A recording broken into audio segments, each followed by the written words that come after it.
यहाँ पे लगा दीजिए, लाइक बटन एक बार प्रेस कर दीजिए और सभी मित्रों तक इसके लिंक को शेयर कर दीजिए। आज हम लोग मुख्य रूप से ये जो क्लास करने जा रहे हैं, यह प्रतिदिन अब एक अल्टरनेट में आपका भूगोल विशेषांक क्लास होगा। जो भी बच्चे ज्योग्राफी से डर रहे हैं, जिन्हें लग रहा है कि सर भूगोल में मैं अभी तक गोल हैं, कोई बात नहीं, गोल है तो मुझे तो केवल भू ही लगाना है और ये भूगोल बन जाएगा। और हम लोग पूरे इसमें लगातार मैराथन क्लास में इस पूरे सिस्टम को सही करने जा रहे हैं। तो चलिए, बड़ा जबरदस्त सेशन अब हम लोग शुरू करेंगे। सबसे पहले आपको एक मोटिवेशनल लाइन से आज का क्लास शुरू करें। जीत और हार ये आपके सोच पर निर्भर करती है। मान लो तो हार होगी, ठान लो तो जीत होगी। कोई बच्चे अगर निराश बैठे हो, मेरा नहीं होगा, मैं कई लोगों से कहता हूं कि इस बार भरे हो जी, तो जी पूछे सर इस बार नहीं अगली बार। अरे ये आपका मन और सोच अभी आपका नीचे चल रहा है। मन का हारे हार है, मन का जीते जीत। हार और जीत मन पर होते हैं। अपने मन को इतने मजबूत बनाओ, इतना बलिष्ठ करो कि एकदम आपको सोच लेना है कि मैं एकदम ठान लिया हूं कि इस बार हमारी जीत होगी, इस बार डबल स्टार मेरे कांधे पे होगा। और इसके लिए अंतिम का जो समय है, जीतोड़ मेहनत करें। एक बार एक व्यक्ति एक साधु के पास गया। साधु जल में स्नान कर रहे थे और उसने कहा कि साधु जी हमें ऐसा कोई रास्ता बताइए, मैं कैसे पढ़ाई करूं कि मेरा निश्चित रिजल्ट हो जाए। मेरा रिजल्ट परीक्षा में नहीं हो पा रहा है, तो कैसे पढ़ाई करूं। इसके लिए साधु ने क्या किया, उस व्यक्ति को पकड़कर जल के अंदर उसके सिर को दबा दिया और थोड़ा देर बाद निकाला और फिर आप पूछा कि बताओ जब तुमको जल के अंदर डुबाए थे तो तुम्हें क्या लग रहा था। तो उसने कहा कि मुझे लग रहा था कि मैं कैसे सांस लूं। तो साधु ने यही कहा कि जिस दिन तुम उसी सांस के जैसा सोचने लगोगे कि कैसे पढ़ूं, तो तुम्हारा उस दिन रिजल्ट हो जाएगा। तो आपको अभी अंतिम क्षण में आवश्यकता उसी तरह के पढ़ाई की है। हर समय लगना चाहिए कैसे पढ़ूं। हमेशा जब फुर्सत में रहें तो आप किताब और कॉपी के साथ रहें, निश्चित आपके रिजल्ट आएंगे। मैं इधर विश्व भूगोल का मैराथन आपके साथ करने जा रहा हूं। धीरे धीरे भारत का भूगोल भी आपके साथ करूंगा और आज बहुत ही शानदार सेक्शन आपको पढ़ाने जा रहे हैं, जिस सेक्शन का नाम है यूनिवर्स, ब्रह्मांड। ब्रह्मांड से एक क्वेश्चन आपको रहता है और हम पूरा प्रयास करेंगे कि आपको ब्रह्मांड का जो एक क्वेश्चन रहता है, ये पूरे खूब बढ़िया से आपके साथ एकदम यहाँ पे करें और खूब आराम से यहाँ पे बन जाए। तो चलिए एक बार जल्दी जल्दी हम लोग फटाफट इसमें कर लें। देखिए, ब्रह्मांड में आप सभी लोग जान रहे हैं केंद्र पर हमारा सूर्य है और सूर्य के चारों ओर जो ग्रह हैं वो घूम रहे हैं। सभी ग्रह आप देख रहे हैं चक्कर लगा रहे हैं और हम लोग आज इसी के बारे में पूरा डिटेल देखेंगे। तो जल्दी जल्दी फटाफट हम लोग चलते हैं। देखिए, ब्रह्मांड के लिए सबसे पहले अगर हम सोलर सिस्टम की बात करें तो इसमें सबसे पहले एक व्यक्ति थे, इनका नाम है टॉलमी। हम लोग जस्ट अभी बस 1 मिनट का गैप ले रहे हैं, 1 मिनट के जस्ट बाद हम करेंगे। तो हम लोग पुनः जुड़ गए और यहाँ पे हम लोग पूरे बढ़िया से इसमें ध्यान देंगे। सबसे पहले हम लोग देख रहे थे कि सोलर सिस्टम में सूर्य केंद्र पर है और सभी इसमें घूम रहे हैं। इसके लिए देखिए, सबसे पहले जो सिद्धांत थे, शुरुआत में सभी लोग एक ही चीज मानते थे कि सभी के केंद्र पर पृथ्वी है और इसीलिए ये सिद्धांत दिया गया भूकेंद्रीय सिद्धांत। भूकेंद्रीय सिद्धांत का मतलब होता है सभी ग्रह के केंद्र पर पृथ्वी और पृथ्वी के चारों ओर बाकी चीज सूर्य भी चक्कर लगा रहा है। यह सिद्धांत शुरुआत में टॉलमी के द्वारा दिया गया। जितने भी हमारे मुख्य रूप से धर्म वाले लोग थे वो सभी पोप वगैरह इसी सिद्धांत को मानते थे। आपको जान के गहरा आश्चर्य होगा, पहली बार निकोलस कोपरनिकस ने सूर्य केंद्रीय सिद्धांत दिया कि सभी ग्रह के केंद्र पर सूर्य है और उसके चारों ओर हमारे ग्रह घूम रहे हैं। यह कोपरनिकस जो पहली बार बोला उसको मृत्यु दंड दिया गया। और आपको जान के आश्चर्य होगा, कोपरनिकस को ही आधुनिक खगोल शास्त्र के जनक कहते हैं। आपसे पूछा जाए कभी भी कि आधुनिक खगोल शास्त्र के जनक कौन है, तो आपको ध्यान रखना है निकोलस कोपरनिकस। अब ये पृथ्वी किस प्रकार बना है, कैसे हमारा ये पूरा सिस्टम चला है, उसके लिए कई सिद्धांत दिए। हम लोग को केवल रफ में एक सिद्धांत को आइडिया लगाना है। एक सिद्धांत है निहारिका परिकल्पना सिद्धांत और दूसरा सिद्धांत है ग्रहाणु परिकल्पना सिद्धांत। डायरेक्ट ऑब्जेक्टिव आएगा, निहारिका परिकल्पना सिद्धांत किसने दिया? लाप्लास ने। ये क्या है? इसने अद्वैतवाद का सिद्धांत दिया।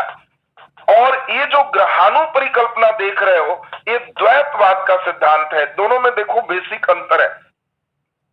ये अद्वैतवाद का मतलब होता है, इस प्रिंसिपल में कहा गया कि जो पृथ्वी और अन्य ग्रह है वो एक ही पिंड से सब बना है, अद्वैतवाद।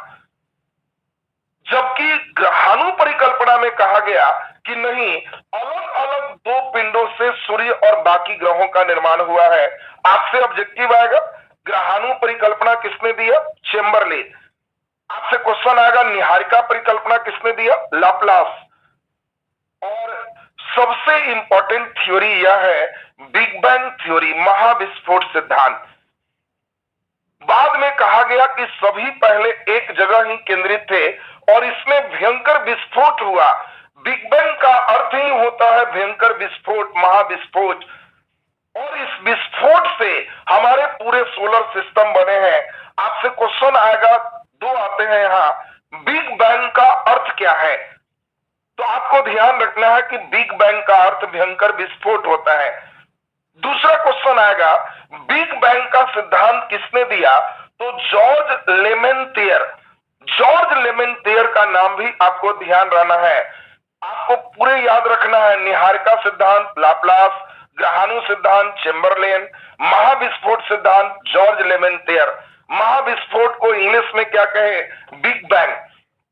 बिग बैंग का अर्थ क्या है? एक ही जगह के विस्फोट से सब बना है, यानी बिग बैंग थ्योरी भी अद्वैतवाद को ही पक्ष लेता है। और बाद में एडविन हबल ने रेड शिफ्ट के द्वारा यह घोषित किया। रेड शिफ्ट आप लोग समझते होंगे, साउंड में इसी घटना को डॉपलर प्रभाव कहते हैं। डॉपलर प्रभाव को ही लाइट में रेड शिफ्ट के नाम से जानते हैं। रेड शिफ्ट का मतलब है कि हमारा प्रकाश और हमारे बीच अगर गति होगा तो हम ये जान पाएंगे कि वो किधर की ओर है। और रेड शिफ्ट से ही पता चलता है कि आज भी हमारा जो ब्रह्मांड है वो विस्तारित हो रहा है, फैल रहा है। और इससे पता चलता है कि अगर आज हमारा ब्रह्मांड फैल रहा है तो करोड़ों अरबों वर्ष पहले वो एक बिंदु पर केंद्रित था और उसी में विस्फोट से ये पूरे चीज का निर्माण हुआ है। यह जो एडविन हबल है, ये बिग बैंग थ्योरी को ही बल दिया। यानी आज हमारे ये पूरे सोलर सिस्टम कैसे बना है, ये ध्यान रखना है कि हम लोग आज अद्वैतवाद के प्रिंसिपल पर ही पूरे बल देते हैं। तो अब हम लोग एक पूरे हमारा सोलर सिस्टम निर्माण पर हम लोग देख लिए। अब तेजी में देखो, बहुत इंपॉर्टेंट फैक्ट चलने जा रहा है। पूरा कोशिश करना है कि आज के क्लास में ही सब चीज याद हो जाए। चूंकि अंतिम क्षण हम पूरे कोशिश कर रहे हैं, सारे बच्चे एकदम एनर्जेटिक होके पूरा एक बार रिवाइज करोगे। धीरे धीरे हर अल्टरनेट क्लास है, परसों का क्लास पूरे विश्व भूगोल का हम लोग एकदम धीरे धीरे धुआं उड़ा देंगे। और आज का क्लास भी आपको ध्यान रखना है, हम लोग वर्ल्ड ज्योग्राफी चल रहा है, उसी में यूनिवर्स सिस्टम पूरा आपको कर रहे हैं। और इंपॉर्टेंट चीज जरा ध्यान देना, देखो आकाश में जो तारों के बड़े बड़े समूह हैं, उस बड़े बड़े समूह को हम लोग गैलेक्सी कहते हैं। गैलेक्सी को ही आकाश गंगा कहते हैं, इसी को मंदाकिनी कहते हैं। तो आपको दिमाग में पहले सेट कर लेना है, आकाश में तारों के बड़े बड़े समूह को गैलेक्सी या आकाशगंगा या मंदाकिनी कहते हैं। और प्रत्येक गैलेक्सी में 10 के पावर 11 तारा होते हैं और नंबर ऑफ गैलेक्सी 10 के पावर 11 है। देखो दोनों बात एकदम दिमाग में बैठाते जाइए। जब हम स्कूल में छुट्टी समय देखते हैं तो बाहर बच्चों को देख के लगता है कि इतना बच्चा होगा, गिनती कैसे होगा, लेकिन अंदर कई बच्चों का समूह एक क्लास में होता है और अंदर कई क्लास हैं। उसी प्रकार से हम लोग ऊपर अगर तारा को देखते हैं तो लगता है कि तारा गिन नहीं पाएंगे, लेकिन आपको जान के आश्चर्य होगा, हम लोग कंप्यूटराइज सिस्टम से पूरे तारा की संख्या जान पाएंगे। 10 के पावर 11 तारा जब होता है तो वह एक क्लासरूम है और एक क्लासरूम को हम लोग गैलेक्सी कहते हैं। और ऐसे ऐसे गैलेक्सी की संख्या 10 के पावर 11 है और इसीलिए कुल तारा की संख्या 10 के पावर 11 गैलेक्सी और प्रत्येक गैलेक्सी में 10 के पावर 11 तारा, तो आसमान में कुल तारा की संख्या 10 के पावर 22 है। फिर से सुनते जाइएगा, बड़ा आसान है। गैलेक्सी, आकाशगंगा, मंदाकिनी सब एक ही नाम है। ये है क्या? तारों के बड़े बड़े समूह को गैलेक्सी कहते हैं और 10 के पावर 11 तारा जब एक साथ होते हैं तो इसको हम लोग गैलेक्सी कहते हैं। और ऐसे ऐसे गैलेक्सी की संख्या भी 10 के पावर 11 है और कुल तारा की संख्या इन दोनों को गुना कर दो। तुम ही बताओ, 10 बच्चों के समूह को क्लास कहते हैं, कुल 10 क्लास है तो बच्चों की संख्या 10 गुना 10 माने 10 के पावर 2 है। उसी प्रकार से 10 के पावर 11 तारा को एक क्लास गैलेक्सी कहते हैं, कुल गैलेक्सी 10 के पावर 11 है, तो तारों की संख्या 10 के पावर 22 है। ये दिमाग में आपका सेट हो गया। और देखो एक बहुत अच्छा क्वेश्चन है, हमारा गैलेक्सी, अगर कभी भी शब्द हो हमारा गैलेक्सी, अब देखिए हमारे गैलेक्सी कहने का अर्थ क्या है? हमारा सूर्य भी एक तारा है, तो जरूर हमारा सूर्य भी किसी क्लासरूम में बैठा होगा और हमारा सूर्य जिस क्लासरूम में बैठा है उस गैलेक्सी को हम लोग मिल्की वे कहते हैं। इसी को हिंदी में दुग्ध मेखला कहते हैं। अब देखो दोनों नाम एकदम क्लियर रखना। जब हम कहें मिल्की वे, दुग्ध मेखला, तो आप कहना कि सर समझ गए, कुल गैलेक्सी में एक गैलेक्सी क्लासरूम ऐसा भी होगा जहां हमारा सूर्य होगा और जिस गैलेक्सी में हमारा सूर्य है उस गैलेक्सी को हम लोग दुग्ध मेखला या मिल्की वे कहते हैं। गैलेक्सी का कई तरह का आकार होता है, ये दीर्घवृत्तीय भी हो सकता है, सर्पिल भी हो सकता है। हमारे गैलेक्सी का आकार सर्पिल है, हमारे गैलेक्सी का मतलब मिल्की वे या दुग्ध मेखला। अब आपको क्वेश्चन आएगा, ध्यान से सुनते जाएंगे, अंतिम में फिर हम लोग कुछ क्वेश्चन सुनेंगे, एकदम क्लियर होगा। तारों के बड़े बड़े समूह का नाम गैलेक्सी, आकाशगंगा या मंदाकिनी, तीनों एक नाम। एक गैलेक्सी में 10 के पावर 11 तारा, कुल गैलेक्सी की संख्या 10 के पावर 11, कुल तारों की संख्या 10 के पावर 22। हमारा सूर्य जिस गैलेक्सी में है उसको मिल्की वे या दुग्ध मेखला कहते हैं और मिल्की वे या दुग्ध मेखला यानी हमारे गैलेक्सी का जो आकार है वो सर्पिल है। इतनी बात सभी बच्चों को बिल्कुल क्लियर हो चुका। नेक्स्ट अब हम लोग जरा ध्यान दीजिए, अगला एक टर्म है तारा मंडल। एकदम ध्यान से सुनते जाइए। तारा मंडल क्या है? देखो तारों के समूह को, अगर बहुत ज्यादा तारा है, 10 के पावर 11 तारा है, तो इसको गैलेक्सी कहते हैं। लेकिन आसमान में कुछ तारा आपस में मिलकर एक निश्चित आकार बनाता है, उसको हम लोग तारा मंडल कहते हैं। एकदम ध्यान दीजिएगा, जो बच्चे एकदम थोड़ा सा भी कंसंट्रेशन रखेंगे, जबरदस्त आज का क्लास होगा। आप कहेंगे कि सर इस टॉपिक से अब एकदम घाट तक कोई क्वेश्चन होगा तो मैं बनाने में सक्षम हूं, क्योंकि हम खास कंसेप्ट पर ध्यान देते हैं। चैनल भी आपका है कंसेप्ट क्लियर तो रिजल्ट क्लियर, इसी पर मेन हम लोग फोकस करेंगे। तो जैसे हम लोग फिर से सुनेंगे, what is difference between Galaxy and Tara Mandal. Galaxy का मतलब हो गया 10 के पावर 11 तारा, अगर होगा तो उसको गैलेक्सी कहेंगे। और आपको ध्यान रखना है तारा मंडल का मतलब कुछ तारा, कुछ तारा और कुछ ही तारा अगर मिलकर निश्चित आकार बनाता है तो उसको हम लोग तारा मंडल कहते हैं। और कुछ तारा मंडल आपको ध्यान रखना है, आपको सबसे पहले ध्यान रखना है कि तारा मंडल की संख्या लगभग 88। इसमें एक इंपॉर्टेंट तारा मंडल है सप्तर्षि। गांव देहात के भी आदमी से सुनोगे तो इस सतभैवा के नाम से जानते। पहले के जमाना में जो पुराने लोग थे वो घड़ी नहीं देखते थे, इनको देख के ही टाइम बता देते थे। और इस 7 तारा इस तरह से थे कि इसको हम लोग ग्रेट वियर कहते हैं। 7 तारा मिलके एक बड़ा भालू का निर्माण करता है। ये सप्तर्षि को ही हम लोग ग्रेट वियर के नाम से जानते हैं, बड़ा भालू। और ये जो ग्रेट वियर है, सप्तर्षि है, ये हमेशा ध्रुव तारा की ओर इशारा करता है। बहुत इंपॉर्टेंट बात तुम्हें बता रहा है, सुनते जाना जरा ठीक से। सप्तर्षि वर्ष भर दिखाई देता है और आपको ध्यान में ये सेट रखना है कि सप्तर्षि जो है वो ध्रुव तारा की ओर संकेत करता है। ध्रुव तारा एक चमकीला तारा है। ध्रुव तारा कोई तारामंडल नहीं है। आपसे दे देगा निम्नलिखित में कौन तारामंडल नहीं है। सप्तर्षि, कृत्तिका, जो है स्कॉर्पियो, ध्रुव तारा। तो ध्रुव तारा एक सिंगल तारा है जो चमकीला तारा है। ध्रुव तारा तारामंडल नहीं है, ये ध्यान रखेंगे। दूसरा नंबर हम लोग इंपॉर्टेंट एक तारामंडल देखें, इसका नाम हिंदी में है व्याध, शिकारी। जस्ट लाइक लग रहा है शिकार करेगा। और यह ओरियन नाम से इंग्लिश में जाना जाता है। आपको ध्यान रखना है ओरियन इंग्लिश वर्ड यहां लिखा हुआ है, देखिए इंग्लिश हिंदी आपको ध्यान रखना है। ग्रेट वियर इंग्लिश वर्ड है, सप्तर्षि हिंदी वर्ड है। उसी प्रकार व्याध शिकारी हिंदी वर्ड है, ओरियन इंग्लिश वर्ड है। और ओरियन और व्याध ये जनरली शीत ऋतु में दिखता है। कृत्तिका और ओरियन शीत ऋतु का एक तारामंडल है, ये दिमाग में आपको सेट होना चाहिए।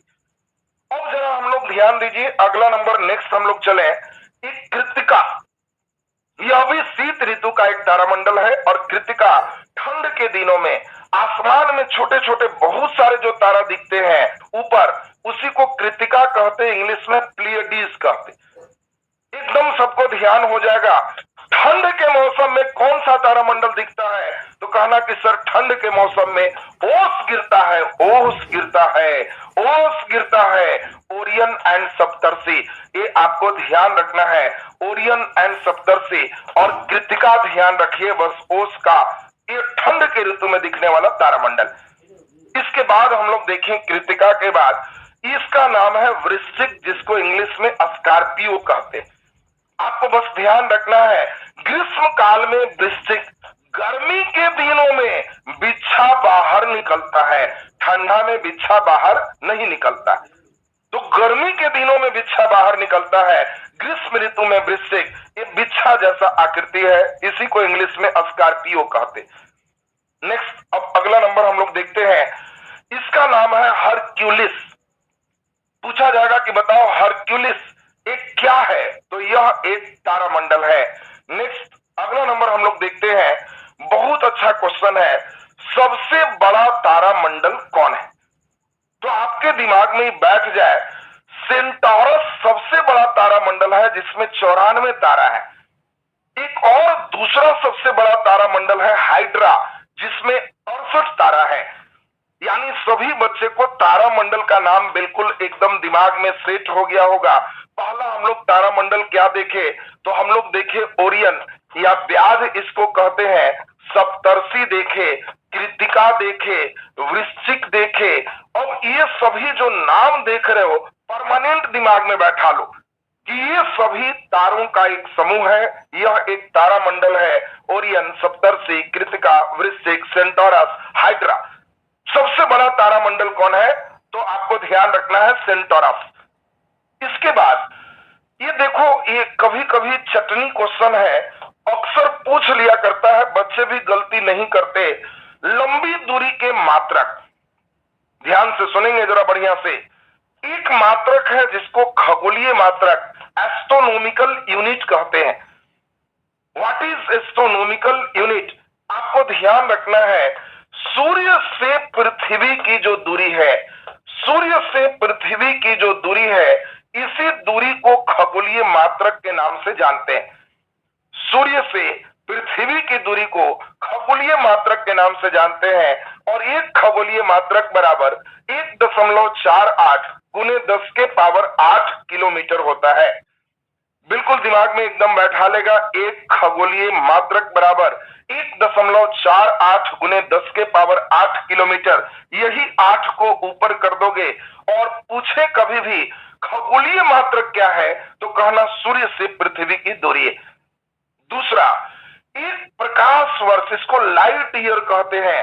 एक वर्ष में प्रकाश जितनी दूरी जाता है उसे एक प्रकाश वर्ष कहते हैं और बिल्कुल ध्यान में सेट करोगे कि एक प्रकाश वर्ष में 9.46 गुने 10 के पावर 12 किलोमीटर होता है। इंपॉर्टेंट बात समझा रहे हैं, 9.46 लगभग 10 है। किसी बिस्किट के डिब्बा पर लिखा है 9 रुपया 46 पैसा, तो 10 का नोट दोगे तो हो गया, वो लौटेगा नहीं। और इसीलिए ये 10 गुना 10 के पावर 12, तो ये 10 के पावर 13 किलोमीटर हो गया। अगर कभी भी आपको दे देगा कि 1 लाइट ईयर, देखो जनरली बच्चे क्या करते हैं, अक्षर के साथ पूरा रटे रहते हैं। सेटर बदमाशी क्या करते हैं, ये अक्षर गायब करके आहिस्ते से ऐसे पूछ लेते हैं। फिर और सेटर अगर रह गए इधर उधर वाले तो किलो भी हटा देते हैं। 1 किलोमीटर में 1000 मीटर होता है, 1000 गुना करोगे तो 10 के पावर 16 मीटर। ये वैल्यू सबको याद होना चाहिए। इसमें बिल्कुल दिमाग में बैठा लेना है कि प्रकाश वर्ष से लंबी दूरी मापने का काम करते हैं। अब देखो, आपके लिए एक बहुत अच्छा क्वेश्चन हम दे दें। प्रकाश वर्ष से मापते हैं, प्रकाश वर्ष से मापते हैं। चॉइस ए समय, चॉइस बी प्रकाश, चॉइस सी अंतराल, अंतराल मापते हैं और चॉइस डी आपको दे दिया। इसमें मान लें 1 वर्ष की दूरी, 1 वर्ष के दूरी, 4 चीज आपको दे दिया। जल्दी से आप आंसर लगाए, देखें कितने बच्चे सही करते हैं। एकदम हल्का क्वेश्चन दे दिए। जनरली बच्चे क्या करते हैं, एकदम दूरी दूरी रट गए। आजकल सेटर एडवांस हो रहा है, वो भी अपडेट हो रहा है, आप भी अपडेट होते जाइए। प्रकाश वर्ष से दूरी मापते हैं, क्वेश्चन सड़ पक गया। अब इतना सड़ा हुआ क्वेश्चन नहीं दे, अब आपसे एक आशा किया जाएगा कि थोड़ा बेहतर क्वेश्चन आप इसमें चढ़ेंगे। जल्दी, बहुत ही सुंदर, देखिए मैक्सिमम बच्चे सही कर रहे हैं। प्रकाश वर्ष से क्या मापते, समय नहीं मापते, प्रकाश नहीं मापते। 50-50 मतलब ये दोनों गया, खत्म हो गया। एक है अंतराल मापते और एक है 1 वर्ष की दूरी मापते। अब देखो, इस डी में जान के थोड़ा शैतानी किया गया। अगर इसमें लिख दिया जाता 1 वर्ष में प्रकाश द्वारा तय की गई दूरी, बिल्कुल सही हो जाता। 1 वर्ष में प्रकाश द्वारा तय की गई दूरी को ही प्रकाश वर्ष कहते हैं। लेकिन हमने 1 वर्ष की दूरी लिखा, किसके द्वारा तय किया गया दूरी ये नहीं लिखा, तो ये नहीं होगा। और प्रकाश वर्ष लंबी दूरी मापने का अंतराल है। सूर्य और तारा, पृथ्वी और तारा, इस अंतराल को ही लाइट ईयर से मापते। इसीलिए यहाँ पे सही आंसर बिल्कुल सही हमने देखा। मैक्सिमम बच्चे ने सी लगाया, वो सही है। आपको क्वेश्चन का फ्रीक्वेंसी पकड़ना है, न कि कुछ सेट बना के रेडीमेड एकदम रट जाना है कि प्रकाश वर्ष से दूरी मापते हैं, मालूम चला दूरी है ही नहीं चॉइस। आजकल तो वही एडवांस चीज समझना है आपको। चलिए सेकंड नंबर समझते हैं। पारसेक उससे भी बड़ा मात्रक है और एक पारसेक बराबर 3.26 लाइट ईयर होता है। सबसे बड़ा मात्रक आपको ध्यान रखना है पारसेक। और जब हम कहें पारसेक तो आपको ध्यान रखना है कि पारसेक का मतलब 3 दूना 6, पहाड़ा है जी, पहाड़ा। 3 दूना 6 प्रकाश होगी। 3 दूना 6 प्रकाश वर्ष को पारसेक कहते हैं। तो हम समझते हैं तीनों मात्रक क्लियर। सूर्य से पृथ्वी की दूरी है एस्ट्रोनॉमिकल यूनिट। प्रकाश वर्ष क्या है, 1 वर्ष में प्रकाश द्वारा तय की गई दूरी 10 के पावर 13 किलोमीटर या 10 के पावर 16 मीटर और 1 पारसेक में 3 दूना 6 लाइट ईयर होता है। सबसे बड़ा मात्रक कौन है, तो पारसेक। आपको चॉइस में कभी कभी दे देगा सबसे बड़ा मात्रक कौन है, तो आपको ध्यान रखना है पारसेक हो। तो चलिए नेक्स्ट अगला नंबर हम लोग चलते हैं। तारों से संबंधित कुछ फैक्ट, बहुत हल्का क्वेश्चन है, हम उम्मीद करेंगे हमारे एक एक बच्चे सही आंसर देगा। पृथ्वी के सबसे निकटतम तारा कौन है, जल्दी आंसर दे दो। पृथ्वी के सबसे निकटतम तारा कौन है? बिल्कुल देखो सभी बच्चे लिख रहे हैं, बहुत ही सुंदर। अल्फा सेंचुरी, प्रॉक्सिमा सेंचुरी, बहुत ही सुंदर देखो आंसर लिख रहा है। आपको ध्यान रखना है कि पृथ्वी के सबसे निकटतम तारा हमारा सूर्य है, सूर्य से नजदीक कोई तारा नहीं। और सूर्य के बाद हमारा सबसे निकटतम कौन है? Proxima Centauri. सूर्य के बाद सबसे नजदीक है प्रॉक्सिमा सेंचुरी, 4.3 लाइट ईयर। अब सोचो ना, सूर्य के बाद जो अगला तारा है उसके प्रकाश को पृथ्वी तक आने में 4.5 वर्ष लगता है। इतनी दूरी पर सोचो कि हमारा एक प्रॉक्सिमा सेंचुरी है। इसके बाद अगर हम चले, अल्फा सेंचुरी है। आपको कभी कभी ये सब नाम सुने रहना है, प्रॉक्सिमा सेंचुरी, अल्फा सेंचुरी, ये पृथ्वी से निकटतम तारा है। नेक्स्ट नंबर हम लोग चले, सबसे चमकीला तारा कौन है? तो आपको ध्यान रखना है सबसे चमकीला तारा कौन है? साइरस। साइरस सबसे चमकीला तारा है। ये साइरस क्या है, आपसे कभी भी पूछे तो सबसे चमकीला तारा है। लगभग 8.7 प्रकाश वर्ष की दूरी पर हमारा साइरस स्थित है। तो साइरस सबसे चमकीला तारा, सबसे निकटतम तारा सूर्य, सूर्य के बाद प्रॉक्सिमा सेंचुरी और तब अल्फा सेंचुरी। अब हम सुनाने जा रहे हैं 5 मिनट। जो बच्चे 5 मिनट एकदम ध्यान देगा तो उससे एक क्वेश्चन इतना शानदार बना पाएगा कि वो खुद उम्मीद नहीं कर रहा है कि ऐसा क्वेश्चन हम बना पाएंगे। 5 मिनट मैं चाहता हूं सबका ध्यान कंप्लीट बोर्ड पर आ जाए, कमेंट्स एकदम बंद रखिए और 5 मिनट सुनिए मेरे साथ, ध्यान दीजिए। अंतरिक्ष में हाइड्रोजन सबसे हल्का गैस है।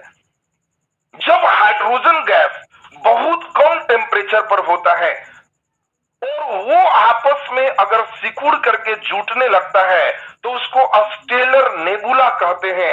ये तारा के जन्म का प्रारंभिक चरण है।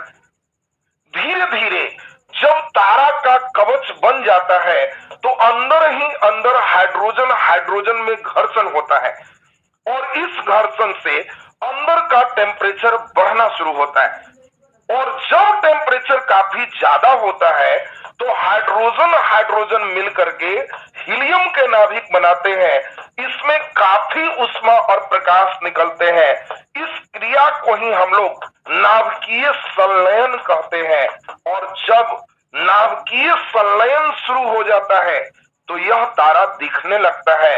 यह आदि तारा को हम लोग दीप्त तारा के नाम से जानते हैं। अब यहाँ पे बहुत इंपॉर्टेंट बात आपको समझा रहे हैं। जब यह तारा दिखने लगा, कब नाभिकीय संलयन हो गया तब। बच्चे पूछते हैं कि सर टेम्परेचर कैसे बढ़ा? फिजिक्स में क्वेश्चन पढ़ा होगा कि अगर हम पंखा चलाएंगे तो रूम का तापमान घट जाएगा, बढ़ जाएगा। आंसर है बढ़ जाएगा। क्यों बढ़ जाएगा? पंखा चलाओगे तो हवा में घर्षण होगा और हवा के घर्षण से रूम का टेम्परेचर बढ़ेगा। सर पंखा चलाते हैं तो ठंडा मारता है। सर अरे भाई, पंखा चला के रूम में मत रहो, बाहर रहो, रात भर पंखा चला के छोड़ दो, सुबह पंखा बंद करके उस रूम का टेम्परेचर लो। जिस रूम में पंखा नहीं चल रहा था उसका टेम्परेचर लो तो पंखे वाले रूम का टेम्परेचर ज्यादा होगा। उसी प्रकार हाइड्रोजन हाइड्रोजन में फ्रिक्शन होने से टेम्परेचर बढ़ता है और हाई टेम्परेचर पर यह नाभिकीय संलयन होता है, काफी ज्यादा ऊष्मा निकलने लगता है और इसी को दीप्त तारा कहते हैं। अब देखो सब बहुत इंपॉर्टेंट बात आ रहा है। काफी वर्ष के बाद जब हाइड्रोजन हाइड्रोजन हीलियम में बदल जाता है तो अंदर का तारा का हाइड्रोजन समाप्त हो जाता है। और जब हाइड्रोजन समाप्त हो जाता है तो तारे के इस चरण को लाल दानव चरण कहते हैं, रेड जेंट फेज कहते हैं। बहुत इंपॉर्टेंट ये लाइन है। रेड जेंट फेज का मतलब क्या है? ये राक्षस चरण में तारा चला आया। ये राक्षस चरण में चला आया। क्यों भाई, क्यों राक्षस हो गया? हाइड्रोजन समाप्त हो गया इस बेचारे का, तो ये राक्षस चरण में आ गया, लाल दानव चरण। अब क्या होगा इसका, इसी पर हमारे एक प्रमुख भारतीय वैज्ञानिक हैं चंद्रशेखर, नोबेल प्राइज मिला इनको, क्योंकि उन्होंने इसके बाद की स्थिति का उल्लेख किया।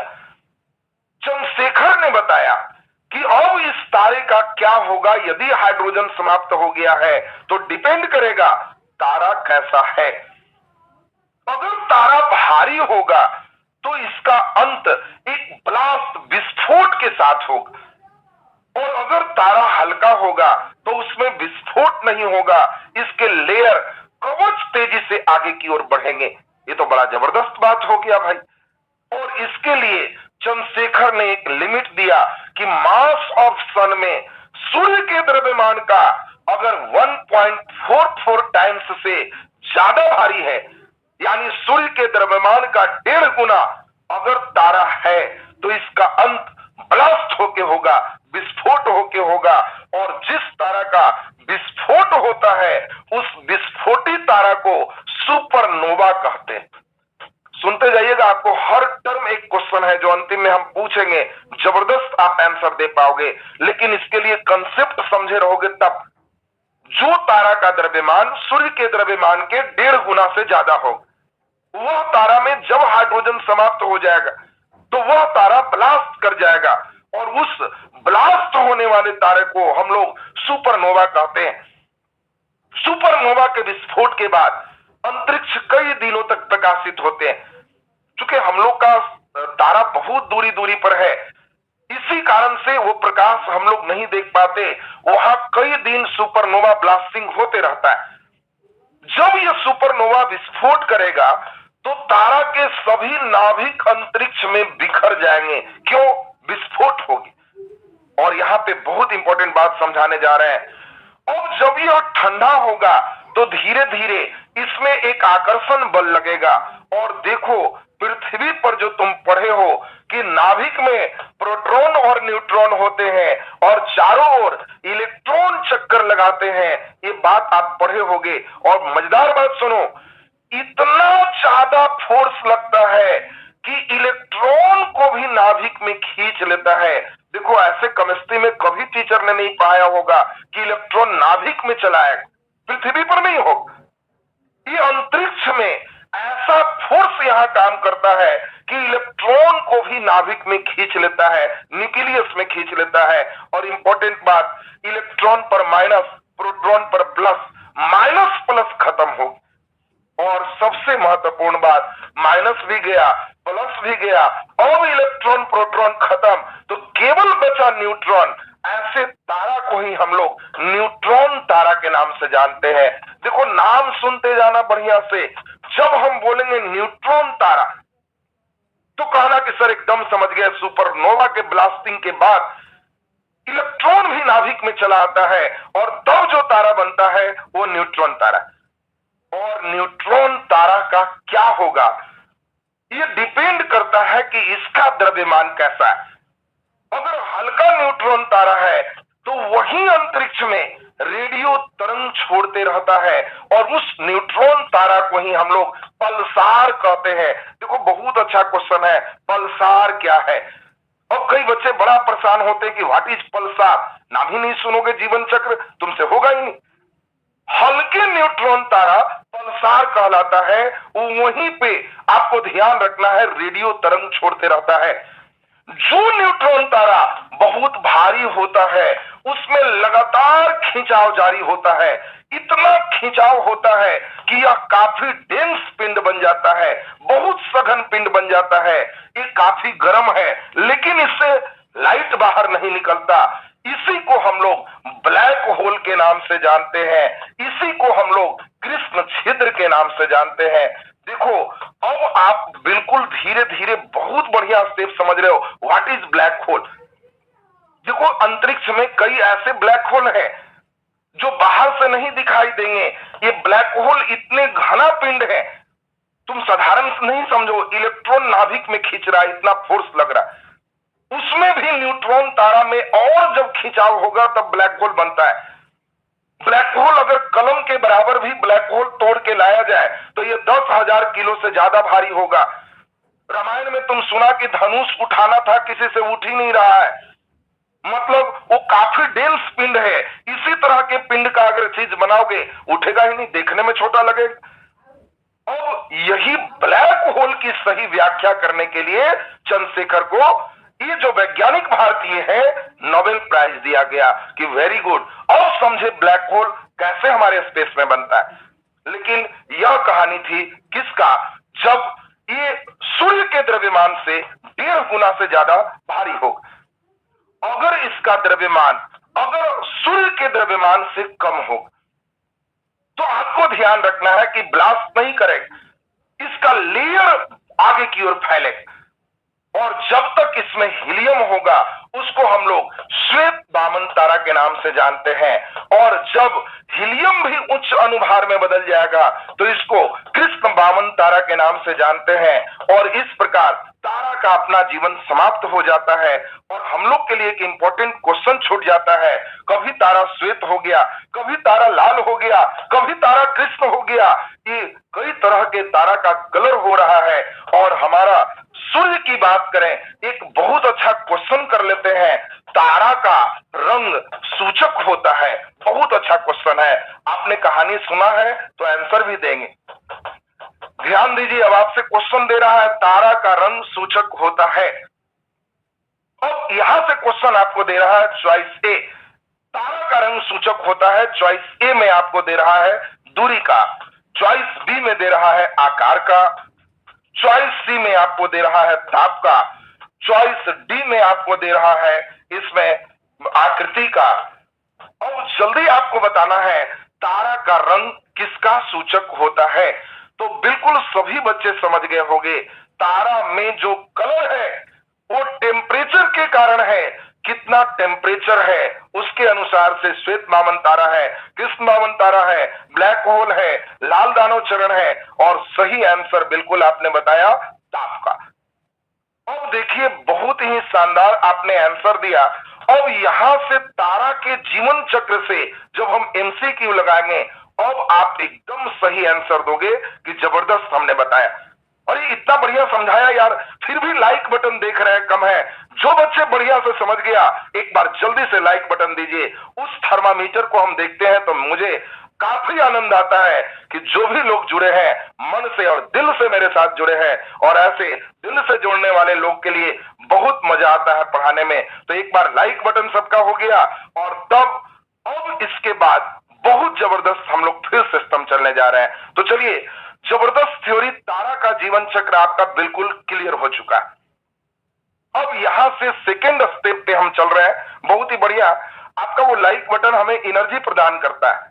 आपकी ऊर्जा हमारा वही है, आपको हम देख नहीं पाते, लेकिन आपके कमेंट्स बीच में जहां पे आवश्यकता है बिल्कुल वहां पे देना है। सुर में ताल मिला के जब हम लोग चलेंगे तो एकदम लय में धनाधन क्लास चलेगा। और आज तो हम स्टार्ट कर रहे हैं, बने रहना धीरे धीरे। वाकई परीक्षा हॉल में विद्या एजुकेशन नहीं याद आया तब कहना, क्वेश्चन देख के लगेगा कि वाह विद्या एजुकेशन का देन है कि इस क्वेश्चन को हम बिल्कुल सही कर पा रहे। चूंकि हम पूरे कोशिश करेंगे कि आपके अंदर जो सॉफ्टवेयर चाहिए मैं आप में वो अपलोड कर दूं, और इधर लगातार हमारा क्लास होगा। एकदम जबरदस्त ढंग से आपको बने रहना है। तो चलिए, लगातार बिना समय बर्बाद किए हम लोग आगे चलते हैं। सुने आप ठीक से, हमारे सौर मंडल की बात करें तो सौर मंडल का निर्माण 5 अरब साल पहले हुआ। हमारा सूर्य एक मध्यवय तारा है, और हमारा ध्यान रखना है 5 अरब साल पहले ये सारे ग्रह, उपग्रह, क्षुद्रग्रह, धूमकेतु, उल्का सबका निर्माण हुआ। तो आज अभी तेजी में हम लोग सभी ग्रह पढ़ेंगे, उपग्रह पढ़ेंगे, क्षुद्रग्रह पढ़ेंगे, धूमकेतु पढ़ेंगे, उल्का पढ़ेंगे। पूरा आज कंप्लीट होगा क्योंकि यह मैराथन क्लास है, पूरा खत्म होगा। बस बने रहिए ध्यान से। ग्रह की संख्या कितनी है? 8, और 8 ग्रह तेजी में हम लोग ध्यान दें। 8 ग्रह सभी बच्चे को मालूम है कि हमारे 8 ग्रह कौन कौन है। बुध, शुक्र, पृथ्वी, मंगल, बृहस्पति, शनि, यूरेनस, नेपच्यून, प्लूटो। ये 8 ग्रह आपको बिल्कुल दिमाग में एकदम सेट करना है। तो चलिए, 8 ग्रह हम चल रहे हैं अभी। 8 ग्रह का नाम मेरे साथ सुनेंगे दूरी के अनुसार। बुध, शुक्र, पृथ्वी, 3-3 करके। बुध, शुक्र, पृथ्वी, मंगल, बृहस्पति, शनि, यूरेनस, नेपच्यून, प्लूटो। 2 बार और बोलेंगे, एकदम टनाटन हो जाए। जब हम कहेंगे 8 ग्रह दूरी के अनुसार, बुध, शुक्र, पृथ्वी, मंगल, बृहस्पति, शनि, यूरेनस, नेपच्यून। यही देखो यहाँ पे लिखा हुआ है। बुध को हम लोग अंग्रेजी में क्या कहते? मरकरी। शुक्र को इंग्लिश में वेनस कहते।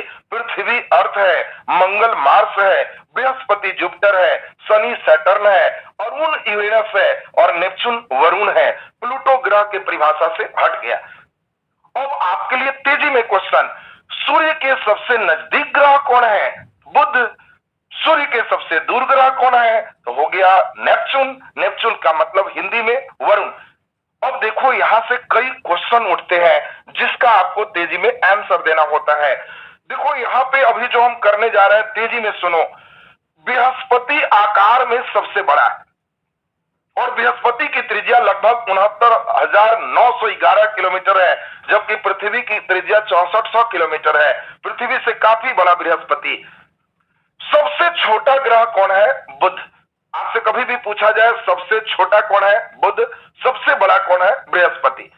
अगला नंबर बहुत इंपॉर्टेंट, कौन ग्रह कितना घना है? डेंस है। तो सबसे घनत्व में ज्यादा आपका पृथ्वी है और सबसे कम घना में शनि है। ये काफी इंपॉर्टेंट है, जो ध्यान रखोगे। शनि ग्रह का जो घनत्व है 0.687 ग्राम पर CM3 है, जबकि पानी का घनत्व 1 ग्राम पर CM3 होता है। और देखो ये कितना अच्छा ऑब्जेक्टिव होने जा रहा है, बहुत इंपॉर्टेंट। शनि ग्रह का जो घनत्व है पानी के घनत्व से भी कम है, और जिसका घनत्व कम होगा वो तैरेगा, जिसका घनत्व ज्यादा होगा वो डूब जाएगा। तुमसे हम पूछे, बोलो मट्ठा ज्यादा घना है, मट्ठा ज्यादा घना है कि मक्खन? एकदम हल्का, मट्ठा ज्यादा घना है कि मक्खन? मट्ठा ज्यादा घना है कि मक्खन? तो सभी बच्चे समझ रहे होंगे कि सर मक्खन ज्यादा घना है। अरे नहीं, मक्खन तैरता है मट्ठे पर, इसीलिए मट्ठा घना है, मक्खन कम घना है। बस वही चीज तुमको समझना है। शनि ग्रह का जो घनत्व है ये उसी तरह की बात है। जल्दी बोलो, पानी ज्यादा घना है कि आइसक्रीम? पानी ज्यादा घना है कि आइसक्रीम? तो कोई बच्चा आइसक्रीम सोच रहा है तो गलत सोच रहा है। ज्यादा घना पानी है, आइसक्रीम कम घना है, इसीलिए आइसक्रीम तैरता है। बस बस हो गया। शनि ग्रह भी वैसे ही है, पानी से भी कम घनत्व रखा है। मतलब क्या है भाई? अगर हम पानी में शनि ग्रह के किसी भी टुकड़ा को डालें तो वैसे ही तैरेगा जैसे राम सेतु में पत्थर तैर रहे थे। जो तुम सुने हो कि राम सेतु में पत्थर तैर रहे हैं, कोई आश्चर्य नहीं है।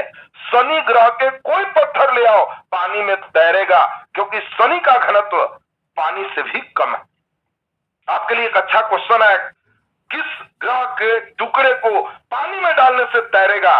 तो आंसर ध्यान रखना, शनि ग्रह। और कितना मजेदार बात है जी, कितना मजेदार बात है। भार के अनुसार से सबसे भारी बृहस्पति और सबसे हल्का कौन? बुध। यहाँ पे हम कहें अक्ष पर झुकाव के अनुसार से, अगर हम कहें अक्ष पर झुकाव के अनुसार से सबसे ज्यादा झुका हुआ यूरेनस है। यूरेनस को ही अरुण कहते हैं और यूरेनस अक्ष पर 82.5 डिग्री लगभग झुका हुआ है, इसीलिए यूरेनस को लेटा हुआ ग्रह कहते हैं। देखो बड़ा इंपॉर्टेंट है, लेटा हुआ ग्रह। अब कोई ग्रह ऐसे नहीं रह के एकदम झुका हुआ है तो कहेंगे तो लेटा हुआ है, सोया हुआ है। आपसे कभी भी क्वेश्चन पूछे लेटा हुआ ग्रह कौन है? यूरेनस। क्यों? अक्ष पर सबसे ज्यादा झुका हुआ है। अगला, आप जानते हो सबसे कम झुका हुआ कौन है? शुक्र। केवल 2.5 डिग्री झुका हुआ शुक्र। अब आपको कभी भी क्वेश्चन पूछे लेटा हुआ ग्रह तो यूरेनस। क्यों है? अक्ष पर सबसे ज्यादा झुका हुआ है। अब यहां से आपके लिए कई शानदार क्वेश्चन है, सुनना जरा यहां पर ध्यान से। देखो कैसे टर्निंग देता है, उसको सुनना, झटका पर ध्यान देना। देखो सभी ग्रह पश्चिम से पूरब घूमते हैं, केवल 2 ग्रह शुक्र और यूरेनस, ये 2 ग्रह ऐसे हैं जो उल्टा घूमता है, पूरब से पश्चिम क्लॉकवाइज घूमता है। बाकी सभी ग्रह एंटी क्लॉकवाइज घूमता है। मजेदार क्वेश्चन, मजेदार क्वेश्चन, सुनना बढ़िया से। देखो ग्रह जिस दिशा में घूमेगा पश्चिम से पूरब, तो सूर्य पूरब उगेगा पश्चिम डूबेगा। अगर यह ग्रह पूरब से पश्चिम घूमेगा तो सूर्य पश्चिम उगेगा पूरब डूबेगा। अब एक बार का क्वेश्चन देखो, यूपीएससी में दे दिया, किस ग्रह पर सूर्य पश्चिम में उगता है। अब देखो कितना अच्छा क्वेश्चन दे दिया, किस ग्रह पर सूर्य पश्चिम में उगता है। अब बताओ, बच्चे तो सोचने लगे, चॉइस में दिया हुआ कई ग्रह है। सिर्फ और सिर्फ ध्यान रखना, शुक्र और यूरेनस में उल्टी क्रिया होती है। पश्चिम में सूर्य उगता है और पूरब में सूर्य डूबता है। बाकी सभी ग्रह पर सिर्फ और सिर्फ पूरब में उगता है, पश्चिम में डूबता है। आपको क्लॉक और एंटी क्लॉकवाइज नहीं पूछेगा, उगना और डूबना करके तुमको डुबा देगा। तो आप सभी बच्चे को बिल्कुल याद हो गया होगा, शुक्र और यूरेनस ये दो ग्रह ऐसे हैं जहां पे सूर्य पश्चिम में उगता है और पूरब में डूबता है। क्यों? इसकी दिशा पूरब से पश्चिम होता है। तो हम समझते हैं कि ये लाइन बिल्कुल क्लियर हो गया। अगला नंबर एक देखो, बहुत अच्छा क्वेश्चन है, किस ग्रह पर सबसे अधिक तापांतर होता है। शानदार क्वेश्चन है, सभी क्वेश्चन को एकदम ध्यान से सुनते जाएगा। किस ग्रह पर सबसे ज्यादा तापांतर होता है? तो बिल्कुल सही आपने सोचा है कि देखो, सबसे नजदीक ग्रह है बुध, और बुध ग्रह पर सबसे अधिक तापांतर होता है। बुध ग्रह पे दिन में टेम्परेचर 390 डिग्री सी है और रात में टेम्परेचर -170 डिग्री सी है। इतना ज्यादा ताप में अंतर किसी ग्रह पर नहीं है, और इसीलिए सही आंसर मरकरी, बुध बिल्कुल सही आंसर है। अगला क्वेश्चन, कौन सा ग्रह सबसे गर्म है? तो सही आंसर है शुक्र। सबसे गर्म ग्रह शुक्र। अब तुम्हारे मन में आ रहा होगा कि सर ये तो उल्टा हो गया, सबसे नजदीक बुध, बुध के बाद शुक्र, तो सबसे गर्म शुक्र कैसे हो गया? ये शुक्र कैसे गर्म हो गया भाई? तो उल्टा है, गर्म तो बुध को होना चाहिए। तो नहीं, शुक्र एक ऐसा ग्रह है जिस पर कार्बन डाइऑक्साइड गैस है, और कार्बन डाइऑक्साइड गैस के लेयर आप पढ़े हो कि carbon dioxide green house effect का काम करता है, हरित गृह प्रभाव का काम करता है, और हरित गृह प्रभाव के कारण जो उष्मा शुक्र पर आता है जाने में उसको रोकता है। इसीलिए शुक्र पर टेम्परेचर लगभग 550 डिग्री सेल्सियस तक हो जाता है। तो CO2 गैस के कारण, कार्बन डाइऑक्साइड गैस के कारण शुक्र का टेम्परेचर सबसे ज्यादा है, बुध से भी ज्यादा। और दोनों आपको क्वेश्चन पूछा जाएगा, सबसे ज्यादा तापांतर तो बुध, सबसे गर्म ग्रह कौन है? तो शुक्र, सबसे ठंडा ग्रह कौन है? यूरेनस, सबसे ज्यादा कक्षीय वेग किसका है? और वाइटल वेलोसिटी सबसे ज्यादा, एक ऑर्बिट पूरा सबसे पहले कौन करता है? तो इंपॉर्टेंट ध्यान दो, जो ग्रह सूर्य के सबसे नजदीक है वो सबसे स्पीड में एक ऑर्बिट पूरा करेगा, जो सबसे दूर है वो सबसे देर में करेगा। ऑब्जेक्टिव आएगा, सबसे ज्यादा कक्षीय वेग तो बुध, सबसे कम कक्षीय वेग, तो आप सही बच्चे समझ गए होंगे कि यूरेनस के बाद नेपच्यून सबसे कम कक्षीय वेग होगा। अभी एक वीडियो दिखाते हैं, उस वीडियो से आप समझ पाओगे और वाइटल वेलोसिटी में कितना बढ़िया कैसे स्टेप चलते हैं। आप सभी बच्चे देखो, अभी हम जस्ट एक दिखाए वीडियो, तो उस वीडियो के माध्यम से आप देख पाओगे और वाइटल वेलोसिटी का क्या कैसे थ्योरी है, ध्यान दीजिए। और वाइटल वेलोसिटी में आपको पहले समझना है कि जो ग्रह, ध्यान देते हैं, जो ग्रह जितना नजदीक होगा उतना ही वो आपको धीरे धीरे नहीं तेजी में चक्कर लगाएगा। ध्यान दे, लगता है वीडियो यहाँ पे इंसर्ट नहीं कर पाया, चलो कोई बात नहीं, आपको ध्यान रखना है। फिर से एक बार हम लोग जरा बात को समझें। सबसे पहले सूर्य है और सूर्य के सबसे नजदीक कौन है? बुध।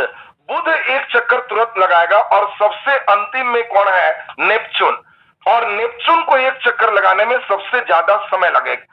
इसीलिए कक्षीय वेग सबसे अधिक किसका होगा? बुध का। सबसे ज्यादा किसका होगा?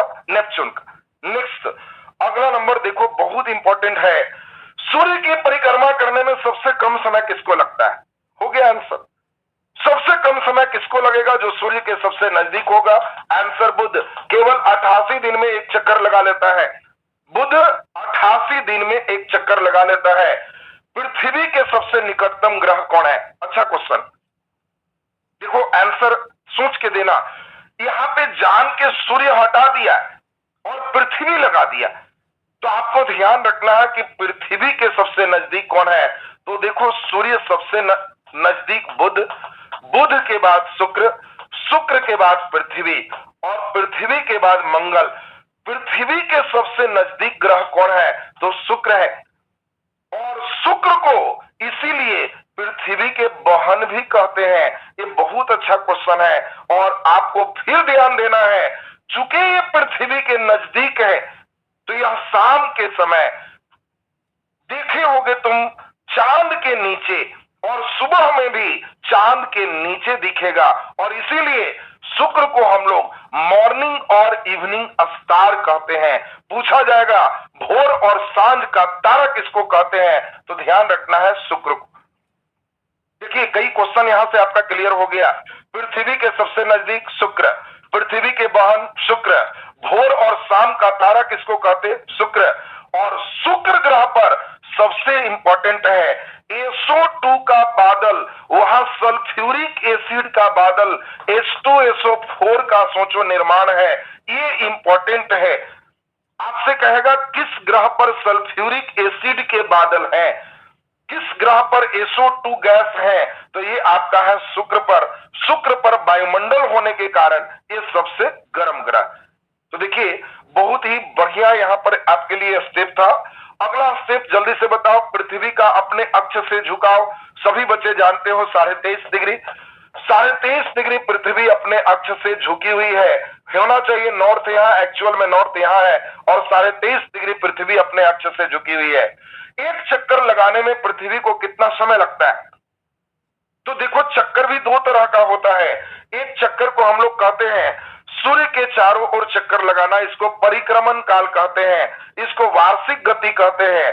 इसके कारण वर्ष में मौसम परिवर्तन होता है और यह 365.1/4 दिन में एक चक्कर लगाता है। 365.1/4 का मतलब क्या है? हर 4 साल पर फरवरी 29 दिन का होता है, जिसको लीप ईयर कहते हैं। इसी के कारण होता है, तो ये वार्षिक गति के नाम से जाना जाता है। और ये देखो इसको दैनिक गति परिभ्रमण काल कहते हैं। और परिभ्रमण काल लगभग 24 घंटा जो तुम पढ़े हो, ये परिभ्रमण काल है। ये 23 घंटा लगभग जो है 58 मिनट 59 मिनट के आसपास है। तो ये लगभग 24 घंटा जो कह रहे हो, ये आपका एक चक्कर ऐसे घूमता है अपने अक्ष पर, ये 24 घंटा है। और ये जो घूम रहा है ये 365.1/4 दिन। ये दोनों स्टेप आपको बिल्कुल क्लियर हो गया। नेक्स्ट, किस ग्रह पर पृथ्वी के समान अक्ष से झुकाव है? पृथ्वी 23.5 डिग्री है तो ये 25 डिग्री है, और वहां भी मौसम परिवर्तन पृथ्वी के समान ही होता है। जल्दी से आंसर दे दीजिए, देखें कौन सा बच्चा सही करता है। किस ग्रह का अक्षीय झुकाव पृथ्वी के समान 25 डिग्री, और वहां पृथ्वी के अनुसार ही मौसम परिवर्तन होता है? और देखिए बिल्कुल सही आंसर आया है मंगल ग्रह। बहुत ही शानदार। इसीलिए मंगल ग्रह पर हम लोग जीवन खोज रहे हैं। पाथफाइंडर से लेके तमाम यान यहाँ भेजे हैं कि यहाँ भी जीवन संभव है या नहीं है। तो एक अच्छा क्वेश्चन यह भी है। पृथ्वी अपने अक्ष पर 23.5 डिग्री झुका है, मंगल अपने अक्ष पर 25 डिग्री झुका है। जैसे पृथ्वी पर मौसम चेंज होता है, मंगल पर भी उसी प्रकार मौसम चेंज होते हैं। ये आपको बिल्कुल क्लियर रखना है। नेक्स्ट अगला नंबर हम लोग स्टेप चलते हैं। लाल ग्रह किसे कहते हैं? देखो कलर वाइज कुछ क्वेश्चन पूछता है। मंगल को लाल ग्रह कहते हैं किसके कारण? फेरस ऑक्साइड के उपस्थिति के कारण। आपके लिए बहुत अच्छा क्वेश्चन है, दोनों पूछा जाता है। मंगल पर आयरन के ऑक्साइड पाए जाते हैं और इस फेरस ऑक्साइड के उपस्थिति के कारण मंगल को हम लोग लाल ग्रह के नाम से जानते हैं। दूसरा एकदम हल्का, नीला ग्रह किसे कहते हैं? बहुत अच्छा क्वेश्चन है और आपको ध्यान रखना है कि पृथ्वी को हम लोग नीला ग्रह के नाम से जानते हैं। पृथ्वी नीला ग्रह है किसके कारण? जल के उपस्थिति के कारण पृथ्वी को हम लोग नीला ग्रह कहते हैं। देखो बहुत अच्छा क्वेश्चन। आपको कभी भी कहें कि बताओ नीला ग्रह पृथ्वी को कहते हैं किसके कारण? जल के उपस्थिति उपस्थिति के कारण। देखो बच्चे कई रटे रहते हैं, देखो कंसेप्ट में कैसे पूछेगा, कंसेप्ट में पूछेगा कि यदि अंतरिक्ष से बादल को देखा जाए तो बादल का रंग कैसा होगा। देखो कंसेप्ट में कैसे पूछेगा उसको ध्यान दो, मेन कंसेप्ट पर ध्यान देना है। अंतरिक्ष से बादल को देखेंगे तो बादल का रंग काला दिखेगा। और कई बच्चे इसको ऐसे रेडीमेड रट लेता है, ऐसे रट लेता है कि अब उसको अंतरिक्ष से पृथ्वी भी दिखवाता है तो काला ही मार देता है। क्वेश्चन देता है कि अंतरिक्ष से पृथ्वी किस रंग का दिखेगा, आपको आंसर देना है नीला दिखेगा, इसीलिए पृथ्वी को नीला ग्रह कहते हैं। और ये देखो बहुत अच्छा क्वेश्चन है, बच्चे यहाँ गलती करते हैं, इसीलिए हमने आपको यहाँ ब्रेक लगाया। कोई लड़का परीक्षा हॉल में पढ़ता भी नहीं, वो केवल देखता है अंतरिक्ष से मारो काला, लड़ गया, फलाना सेट में था, लड्डू नंबर आ गए। आपको देखना है कि अंतरिक्ष से आखिर दिखवा कहां रहा है, बादल देन काला, पृथ्वी तब नीला, ये ध्यान रखना। चलो अगला नंबर क्वेश्चन, हरा ग्रह किसे कहते हैं, बहुत अच्छा क्वेश्चन। तो यूरेनस को हरा ग्रह कहते हैं मीथेन गैस की उपस्थिति के कारण। बहुत शानदार क्वेश्चन है। आपसे यह भी क्वेश्चन पूछा जाता है कि बताओ किस ग्रह पर मीथेन गैस की उपस्थिति है, तो यूरेनस को ही हिंदी में अरुण कहते हैं। अरुण ग्रह पर मीथेन गैस पाए जाते हैं और इसके कारण उसका कलर कैसा है, हरा। जल्दी से आपको बता देना है पीला ग्रह किसे कहते हैं, जल्दी से आंसर दे दीजिए, पीला ग्रह किसे कहते हैं। बहुत ही अच्छा आंसर, बृहस्पति ग्रह को हम लोग पीला ग्रह कहते हैं। बृहस्पति बिल्कुल सही आंसर जुपिटर, बृहस्पति को पीला ग्रह कहते हैं। अब जल्दी से आंसर दो, किसकी उपस्थिति के कारण बृहस्पति पीला ग्रह है, ये आंसर दो। अच्छा क्वेश्चन है, किसकी उपस्थिति के कारण बृहस्पति पीला ग्रह है, जल्दी से आंसर दीजिए। तो बिल्कुल सही आंसर है SO2 के उपस्थिति, सल्फर डाइऑक्साइड के उपस्थिति के कारण ये बृहस्पति पीला ग्रह के नाम से जाना जाता है। जल्दी अगला, काला ग्रह कौन है, जल्दी से आंसर दो जी। काला ग्रह, काला ग्रह तुम लोग सब देखते होंगे कि शनिवार को काला काला, शनिवार को काला काला, और इसीलिए काला ग्रह कौन है, तो बिल्कुल सही आंसर है शनि ग्रह को काला ग्रह कहते हैं। किसकी उपस्थिति के कारण, नाइट्रोजन की उपस्थिति के कारण। तो देखिए यहां पर आपके लिए बहुत अच्छा क्वेश्चन हो गया। लाल ग्रह मंगल, नीला ग्रह आपको याद है पृथ्वी, हरा ग्रह तो यूरेनस, पीला ग्रह बृहस्पति और काला ग्रह शनि। किसके कारण भी पूछेगा तो आपको बिल्कुल ध्यान में सेट कर लेना है, लाल ग्रह मंगल फेरस ऑक्साइड के कारण, नीला ग्रह पृथ्वी जल के कारण, हरा ग्रह यूरेनस मीथेन के कारण, पीला ग्रह बृहस्पति सल्फर डाइऑक्साइड के कारण, काला ग्रह शनि नाइट्रोजन के कारण। तो हम समझते हैं कि यह स्टेप भी सारे बच्चे को बिल्कुल क्लियर हो गया। अब देखिए कुछ अच्छे क्वेश्चन की बारी चल रहा है, तब उपग्रह आएंगे। क्या आपको मालूम है सौर मंडल का सबसे ऊंचा पर्वत कौन है, सौर मंडल का सबसे ऊंचा पर्वत कौन है, जल्दी से आंसर दीजिए। सौर मंडल का सबसे ऊंचा पर्वत कौन है, जल्दी से आंसर दीजिए।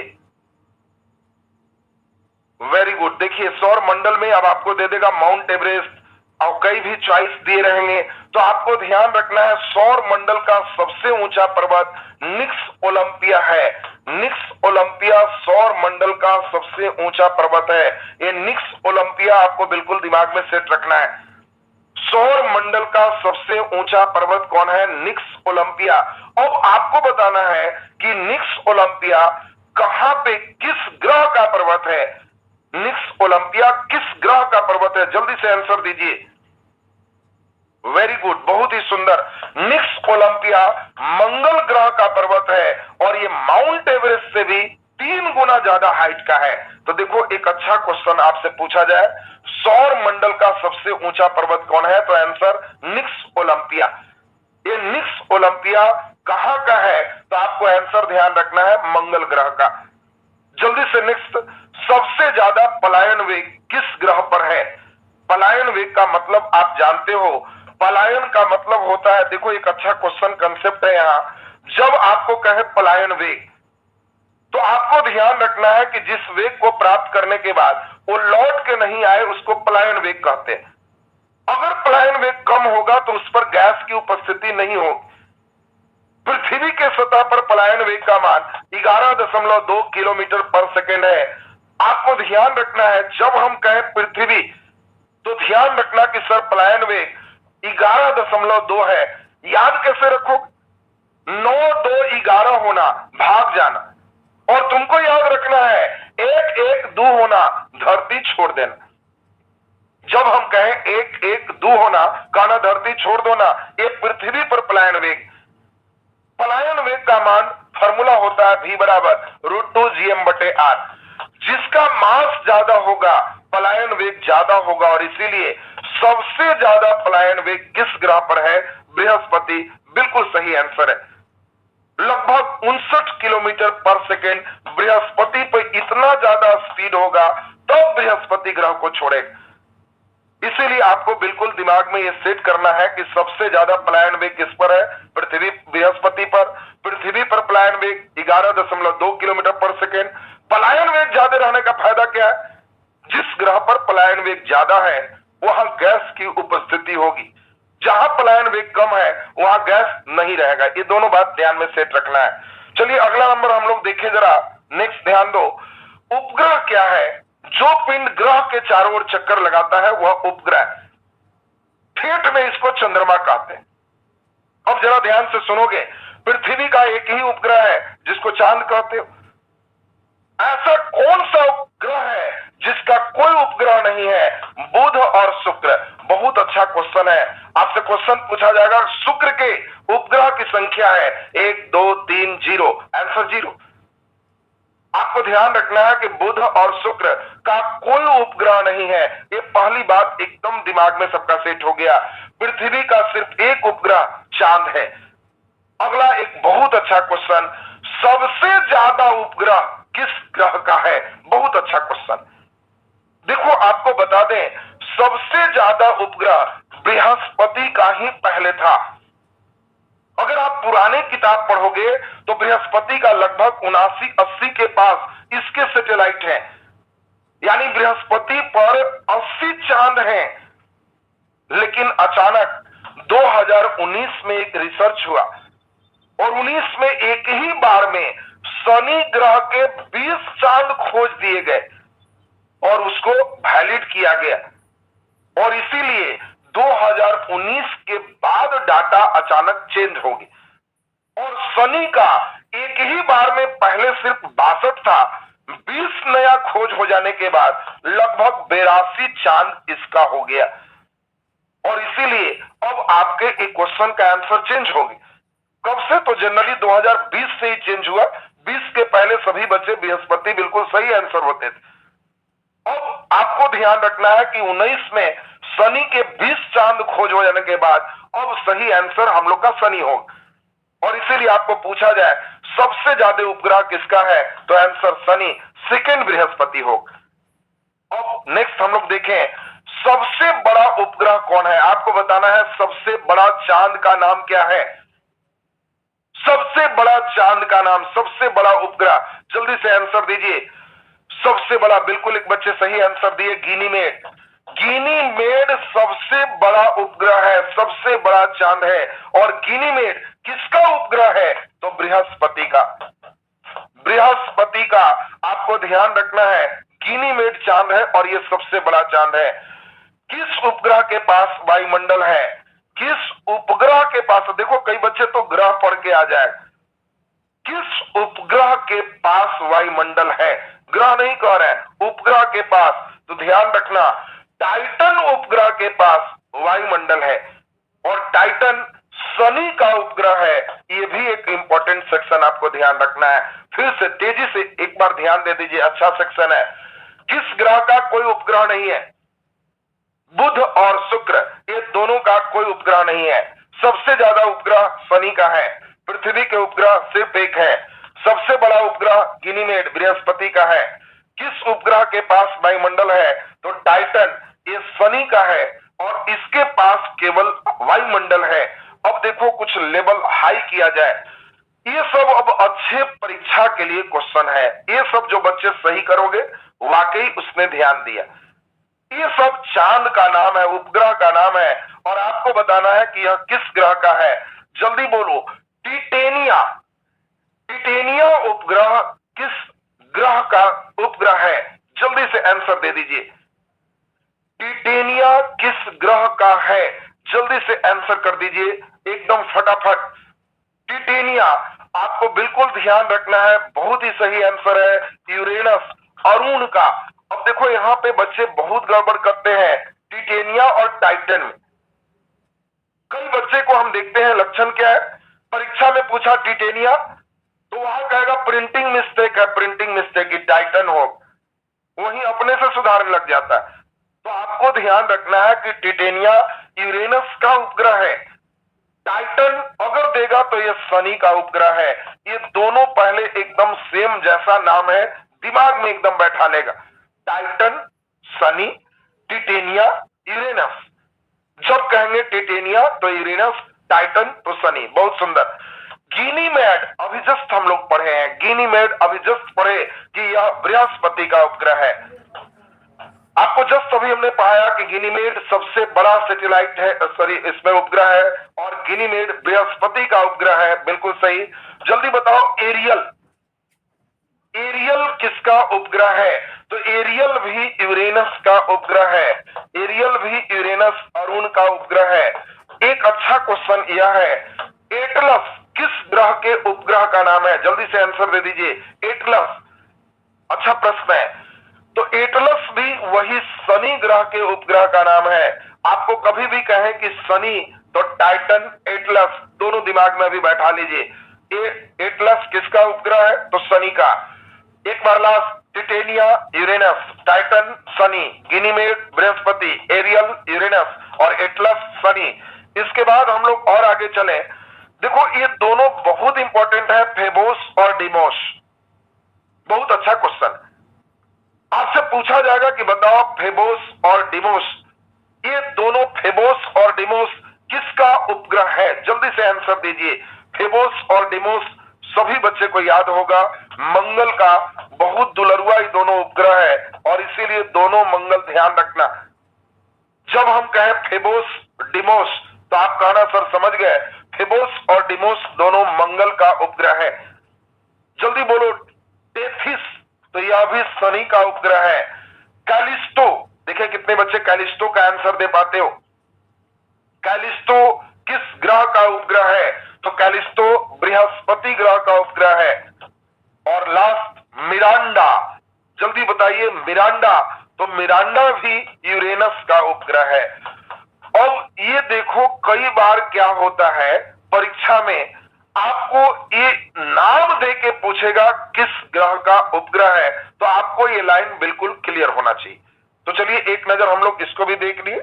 अब हम लोग जरा ध्यान से समझेंगे क्षुद्र ग्रह क्या है। देखो देखो जी, बढ़िया से देखो, नाम है क्षुद्र ग्रह, ये है क्या उसको सुनिए।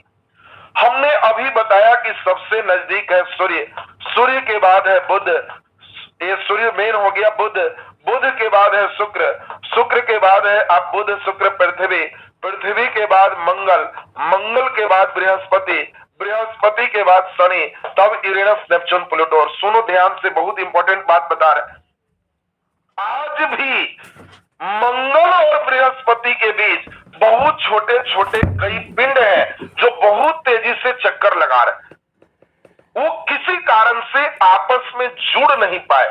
अगर जुड़ जाते तो एक और ग्रह वो बनाते, वो किसी कारण से आपस में नहीं जुड़ पाए, तो इन छोटे छोटे पिंडों को कहा गया कि झूठा नहीं जी तुम, एकदम क्षुद्र है कहा, और इसीलिए ये एस्टेरॉइड्स क्षुद्र ग्रह इनका नाम है।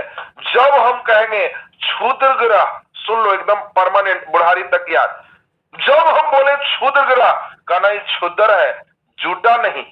किन दो ग्रहों के बीच स्थित है? मंगल और बृहस्पति के बीच। एक बहुत अच्छा क्वेश्चन आपका क्वेश्चन आएगा, बहुत शानदार क्वेश्चन है। क्षुद्र ग्रह किन दो ग्रहों के बीच स्थित है? कहना कि सर क्षुद्र मंगल और बृहस्पति के बीच स्थित है। तो आपको ध्यान रखना है, मंगल और बृहस्पति के बीच स्थित कौन है? क्षुद्र ग्रह। सबसे बड़ा क्षुद्र ग्रह कौन है? तो ध्यान रखना, सेरेस। देखो देखो दोनों में अंतर है। अगर हम कहेंगे साइरस तो ये सबसे चमकीला तारा है, लेकिन अगर हम कहेंगे सेरेस तो कहना ये सबसे बड़ा क्षुद्र ग्रह है। अभी देखो तुमको क्षुद्र ग्रह दिखाते हैं, यही क्षुद्र लोग है। क्षुद्र लोग को देख लो, देख लो क्षुद्र लोग को। ये मंगल और बृहस्पति के बीच छोटे छोटे पिंड हैं जो बहुत तेजी से चक्कर लगा रहे हैं। और इसीलिए आपको कभी भी क्वेश्चन पूछा जाए क्षुद्र ग्रह किन दो ग्रहों के बीच स्थित है, तो आप तुरंत आंसर मारना कि सर एकदम क्लियर है, क्षुद्र ग्रह मंगल और बृहस्पति के बीच स्थित है। और सबसे बड़ा क्षुद्र ग्रह कौन है? सेरेस। साइरस बोलेंगे सबसे चमकीला तारा, सेरेस बोलेंगे सबसे बड़ा क्षुद्र ग्रह। तो हम समझते हैं क्षुद्र ग्रह का मेन क्वेश्चन मंगल बृहस्पति के बीच आपको क्लियर हो गया। अगला नंबर देखो, इसका नाम है धूमकेतु, पुच्छल तारा, कोमेट्स कहते हैं इसको। ध्यान देना तो एकदम क्लियर। ये धूमकेतु पुच्छल तारा क्या है, देखो बहुत बढ़िया से हम समझा रहे हैं, एकदम आपका क्लियर हो जाएगा। कहता है कि देखो आप देखे होंगे कि रोड पर बहुत सारे रेत हैं, और जब हम लोग देखते हैं ट्रक पास करता है तो उस रेत के छोटे कण होते हैं, अगला ट्रक गुजरेगा तो और छोटा होगा। धीरे धीरे यही धूल कण, जैसे आपका 4 मंजिला मकान है तो ऊपर जैसे लेयर जमता है, उसी प्रकार से यह धूल कण ऊपर सूर्य से दूर, धूल कणों का भी एक बहुत बड़ा चेंबर है। इसमें धूल कण वाले पदार्थ एक साथ जा करके एक बहुत बड़ा गोला बना करके और सूर्य से दूर चक्कर लगाते रहता है।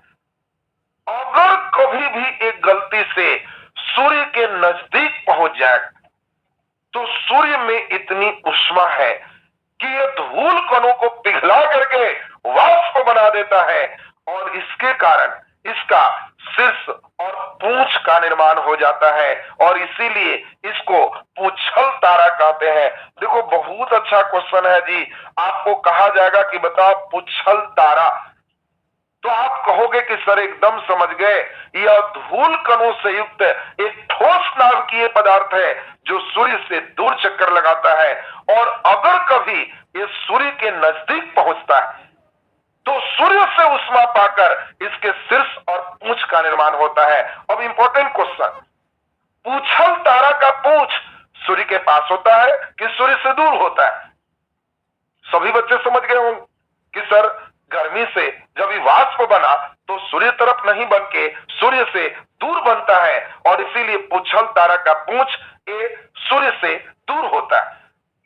बिल्कुल क्लियर है एकदम।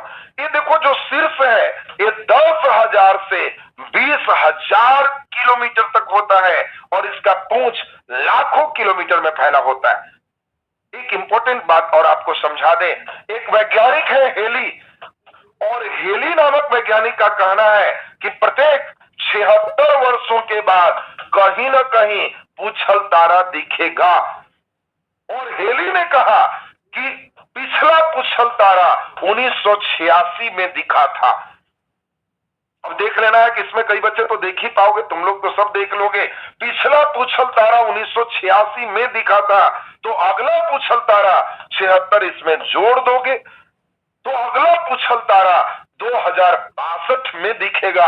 अगर आपके आंखों की रोशनी सलामत रहेगी तो आसमान में बड़ा सा पूंछ और एक बड़ा सा आकार देखोगे, और कहेगा लोग कि पुच्छल तारा है, तो तुम कहोगे कि हम तो 2021 में ही पढ़े थे कि 62 में पुच्छल तारा दिखेगा, और इसीलिए खा पी के आंख की रोशनी बचा के रखे थे कि आज हम पुच्छल तारा को देखेंगे ही देखेंगे। और इसीलिए आपके लिए दोनों अच्छा क्वेश्चन। देखो कई क्वेश्चन आपका हो गया पुच्छल तारा क्या है, तो आपको बिल्कुल दिमाग में सेट हो गया कि पुच्छल तारा कुछ नहीं, धूल कणों से युक्त ठोस नाभिकीय पदार्थ, और यह सूर्य से दूर चक्कर लगाता है। पुच्छल तारा का जो पूंछ है सूर्य से दूर होता है। हेली का कहना है कि पुच्छल तारा प्रत्येक 76 वर्षों पर दिखाई देता है। अगला पुच्छल तारा तो 2062 में दिखाई देगा, क्योंकि पिछला 1986 में था। तो हम समझते हैं कि ये लाइन बिल्कुल सबका एकदम क्लियर हो। तो पुच्छल तारा का स्टेप भी देखो एकदम ठीक हो गया। अब आपका अंतिम सेक्शन आज करने जा रहे हैं उल्का। उल्का और उल्का पिंड बढ़िया से जरा समझना, एकदम क्लियर हो जाएगा। अब जरा ध्यान से सुन लोगे, एकदम क्लियर सबका हो जाएगा। उल्का क्या है? फिर वही है, सूर्य के चारों ओर धूल कणों से युक्त वाला कई पिंड है और वो काफी तेजी से चक्कर लगा रहा है। वो धूल कण वाला जो पिंड है वो पिघल करके, जम करके एकदम ठोस पदार्थ, मतलब सूर्य से नजदीक है तो पिघल गया, फिर दूर हुआ जम गया, एकदम सॉलिड चीज, कहीं गिरेगा तो समझो हालत खराब कर देगा। और तब ये सूर्य के चारों ओर बड़ा डिजाइन से चक्कर मारता है, लगता है जैसे कोई शूटिंग कर रहा है, और इसीलिए इसको शूटिंग स्टार भी कहते हैं। तुम सिनेमा में देखा होगा कि कोई चीज जलते हुए गिर रहा है तो कहते हैं कि उसको देख के जो मांगोगे मिल जाएगा, वो टूटता हुआ तारा है। तो अरे टूटता हुआ तारा नहीं है, वो उल्का है, उल्का। ये उल्का क्या है अब समझाते हैं। देखो अब ध्यान से यहां पे क्लियर हो जाएगा। सूर्य सबसे नजदीक ग्रह हमारा बुध है, बुध के बाद शुक्र है, शुक्र के बाद पृथ्वी है।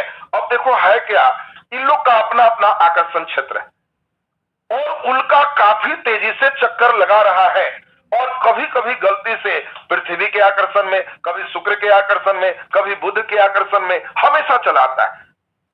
और जब यह पृथ्वी के आकर्षण में आता है तो ये पृथ्वी के वायुमंडल में आते ही हवा के घर्षण से जलने लगता है। और कभी भी शाम में तुम जलते हुए कुछ गिरते देख रहे हो तो वो उल्का है, वो उल्का है। ये दिन रात कभी भी गिरता है, कहीं भी गिर सकता है, लेकिन ज्यादातर जो उल्का होते हैं हवा के घर्षण से जलते हुए गिरते हैं। ये देखो लगातार ऐसे जलते हुए गिरते हैं और ये रास्ते में ही जल के समाप्त हो जाते हैं। ऐसा हो सकता है कुछ उल्का बिना पूरी तरह जले धड़ाम से सतह पे आ जाए, तो इसको हम लोग उल्का पिंड कहते हैं। देखो यही अंतर है, अगर यह पूरी तरह से जल गया तो उल्का है, वहीं खत्म होगी। जो उल्का बिना पूरी तरह जले हुए अगर वो पृथ्वी के सतह तक पहुंच गया, कहीं भी गिर सकता है, तो वो उल्का पिंड कहलाता है। और उल्का पिंड के कारण ही कहीं भी पहले ज्वालामुखी विस्फोट हुआ, डायनासोर की मृत्यु हुई, ये सभी का रीजन उल्का पिंड रहा। जिस समय वायुमंडल कम थे, कम जलता था और पूरा गिरता था, पृथ्वी पर कई बड़े बड़े गड्ढे कर देते थे, कई जीवों के नष्ट होने का एक कारण उल्का पिंड रहा। तो अब हम समझते हैं, हमारे सभी बच्चे उल्का और उल्का पिंड बिल्कुल बढ़िया से समझ गया। अब सुन लो, सुन लो। अब परसों का क्लास एक दिन बीच करके, चूंकि एक दिन हम ऑफलाइन के साथ अभी उनको करंट अफेयर डील कर रहे हैं और एक दिन बीच करके इधर मैराथन लेके चल रहे हैं। एक दिन एकदम तैयार रहना, करंट अफेयर का एकदम 5 घंटे मैराथन करेंगे दरोगा एग्जाम के पहले। एकदम जबरदस्त सबका सेक्शन हो जाना चाहिए और सभी बच्चे को ध्यान रखना है। आज क्लास हो गया, कल नहीं है, परसों क्लास विश्व भूगोल में जबरदस्त सिस्टम चलेगा। आज तो केवल हमने ग्रह का निर्माण किया, अब उस ग्रह पर पृथ्वी पे सागर, महासागर, जल संधि, ये तमाम चीज जितना है, घास का मैदान, सभी एक साथ, विश्व के पर्वत, विश्व के नदी, सब एक साथ जोड़ के पढ़ाएंगे। तो आपको एकदम लगने लगेगा कि सर मजेदार पेज है। और ये 2 से क्लास 3 क्लास लेंगे तो ये आपका समझिए 3 से 4 नंबर एकदम पकिया पकिया हो जाएगा कि सर जबरदस्त होगी।